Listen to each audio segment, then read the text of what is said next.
measuring stress response in animals over time, because you unfortunately can't ask an animal how it's feeling. So you have to look for these metabolic markers, typically cortisol and substance P.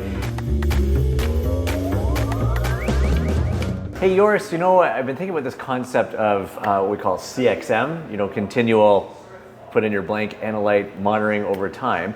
And I was wondering, we've talked about this before, about measuring different analytes.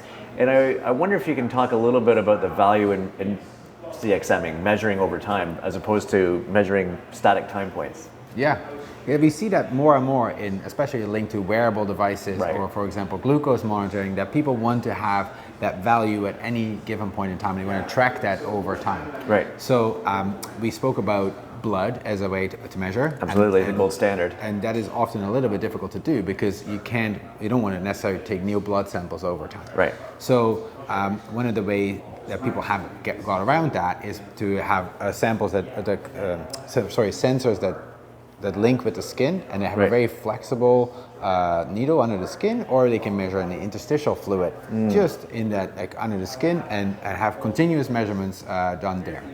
Yeah, and it's interesting. In my past, as you know, I've done some work measuring stress response in animals over time, because you unfortunately can't ask an animal how it's feeling. So you have to look for these metabolic markers, typically cortisol and substance P. And one of the interesting techniques that we used one time was you actually take hair samples to measure cortisol levels, like in the past, and we were doing the standard blood draw.